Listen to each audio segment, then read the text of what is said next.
Friends, જય શ્રી કૃષ્ણ. કેમ છો બધા? તમને આ ખટુમરાને કઈ રીતે પલાળવાને તે શીખવાડશે. તો આ ખટુમરાને તમે મીઠા અને હળદરવાળા કરીને ખાઓ ને તો ખાવાની ખૂબ જ મજા આવે છે. અને આ વાડીના ખટુમરા બહુ મસ્ત છે. દાદા તાજા જ ખટુમરા લાવ્યા હતા. અને ખટુમરા તાજા હોય ને ત્યારે જ હાથી દેવા, નહીંતર 1 થી 2 દિવસમાં બગડી જશે. ખટુમરાને એક મોટા વાસણમાં લઈ લેવાના અને આ રીતે ડાગીવાળા ખટુમરા હોય ને તેને કાઢી લેવાના અને પછી ખટુમરાને સારી રીતે ધોઈ લેવાના. તો આ રીતે ધોઈ લેવાના છે. તો ખટુમરા આપણા એકદમ સરસ ધોવાઈ ગયા છે. તો તેને બાઉલમાં લઈ લેવાના.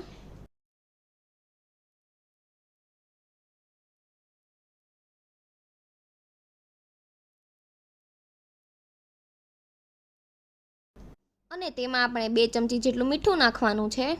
તો 500 ગ્રામ જેટલા આમળા છે તો 2 ચમચી મીઠું નાખીશું અને 1 ચમચી આપણે હળદર નાખવાની. અને પછી આમળાને મીઠા અને હળદરમાં મિક્સ કરી લેવાના અને પછી ઢાંકીને મૂકી દેવાના.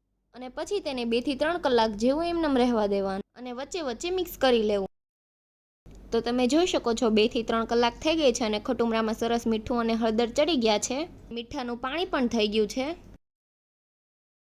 અને પછી આપણે કાચની જાર લેવાની છે અને આમળાને આ રીતે ભરી લેવાના છે. તો આવી આથેલી વસ્તુ હોય ને તેને કાચની જારમાં જ ભરવી તો 15 થી 20 દિવસ સુધી સારું રહે.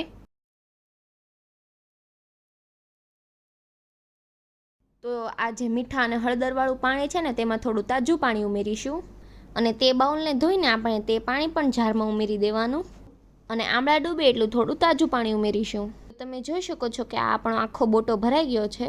અને પછી ઢાંકણ બંધ કરીને આ રીતે મિક્સ કરી લેવું. તો 1 થી 2 દિવસ સુધી આ રીતે આમળાને રહેવા દેવા અને વચ્ચે વચ્ચે હલાવતા રહેવા.